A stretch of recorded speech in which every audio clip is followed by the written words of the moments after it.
স্পষ্টভাবে বলেছেন, একটা লাশ করলে একটা লাশ ফেলাতে হবে। তারা ফেলাবে বাংলাদেশের বিজিবি, তাদেরকে সিংহের গর্জন দিতে হবে। গতকাল যেভাবে প্রতিরোধ গড়ে তুলেছিল, আমরা বিজিবিকে বলবো, তোমরা হাসিনাকে রক্ষার চেষ্টা করেছ, এখন সীমান্তে জনগণকে রক্ষার মাধ্যমে তার প্রায়শ্চিত্ত করো।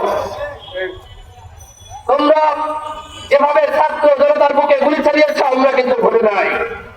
আপনারা বলেছেন এই যে বিজিবি এই নামটি কিভাবে আসলো?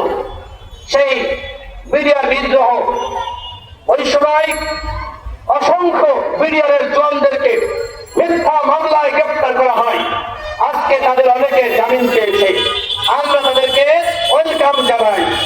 আমরা যখন জেলে গিয়েছিলাম 2018 সালে, এই বিডিআরের নিরীহ কারাবন্দী ভাইরা আমাদের সেবা করেছে, আমাদের খাওয়াইছে, আমাদের রেখেছে। তাদের মধ্যে হয়তো কিছু অপরাধী থাকতে পারে, কিন্তু অধিকাংশই নিরপরাধী। তাদেরকে বিনা বিচারে এত বছর কারাগারে রাখা হয়েছে। আমরা সরকারকে বলবো, তাদের ক্ষতিপূরণ দিতে হবে। তারা এই যে দীর্ঘ সময় বেতন ভাতা পায় নাই, তাদেরকে একবারে সেই বেতন ভাতা দিতে হবে। সরকারকে বলবো, আমরা শুনি বিডিআর বিদ্রোহের সাথে ভারতীয় জড়িত।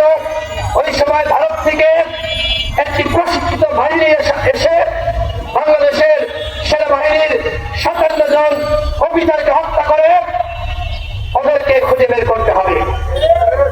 আমরা ওদেরকে ছাড় দিতে রাজি নই। বাংলাদেশের সেনাবাহিনীর মেরুদণ্ড ভেঙে ফেলার জন্য এই ধরনের ষড়যন্ত্র হয়েছিল।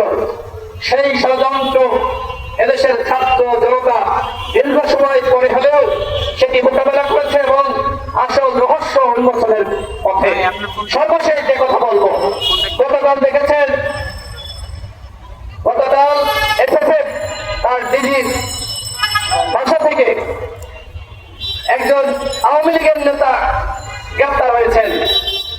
বিএনপি এবং বৈষম্য বিরোধী ছাত্র আন্দোলনের নেতারা, শিক্ষার্থীরা সেখানে গিয়ে ওই বাসা ঘেরাও করেছে, পুলিশকে খবর দিয়েছে, কিন্তু এর মাঝখানে সেনাবাহিনীর একটি অংশ তাকে রক্ষার চেষ্টা করেছে। সেনাপ্রধানের আশপাশের লোকের পরিচয়ে হুমকি ধামকি দিয়েছে। আপনারা দেখেছেন 21 টেলিভিশনে বিস্তার নিউজ হয়েছে।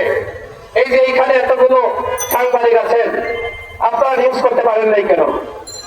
আপনাদের মালিকরা নিষেধ করেছিল?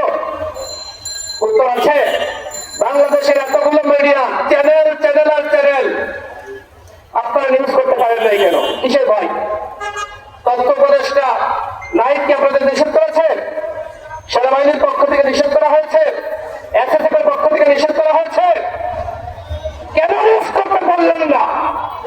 শোনেন, এই যে গণঅভ্যুত্থান, এই গণঅভ্যুত্থানে তিনি সাংবাদিক, ডিজিটাল মিডিয়ার সাংবাদিক, তারা কিন্তু সংবাদ প্রকাশ করতে পারে নাই বা করে নাই। সামাজিক যোগাযোগ মাধ্যমে, ফেসবুকে, ইউটিউবে সংবাদ প্রকাশিত হয়েছিল এবং সামাজিক যোগাযোগ মাধ্যমে কিন্তু আন্দোলনটা হয়েছে। সুতরাং আপনারা যদি জনগণের পাঁচটা বোঝেন, জনগণের কাতারে না আসেন, জনগণের কাঙ্ক্ষিত সংবাদ প্রকাশ না করেন, তাহলে কিন্তু এই বর্তমান বাজারে আপনারা টিকতে পারবেন না। জনগণ কিন্তু মিডিয়াকে আর গ্রহণ করবে না। সামাজিক যোগাযোগ মাধ্যম, ফেসবুক, ইউটিউবকে বেছে নিবে। যাই হোক, আজান দিয়ে দিয়েছে, কথা বলবো না। আমরা সরকারকে বলবো, ভারতকে ভাই ভাবেন না, ভারতের সাথে চোখে চোখ রেখে আঙ্গুল উঁচু করে কথা বলবেন। ভারতের দাদাগিরি বাংলাদেশের জনগণ আর মানবে না। সীমান্তে যে ধরনের আগ্রাসন হয়েছে, এর জবাব চাইতে হবে। আগামী 24 ঘন্টার মধ্যে ভারতীয় হাই কমিশনারকে তলব করুন, জবাব চান। ভবিষ্যতে আর যাতে এই ধরনের আর কোনো ঘটনা না ঘটে। সবাইকে ধন্যবাদ জানিয়ে আমি আমার বক্তব্য শেষ করছি।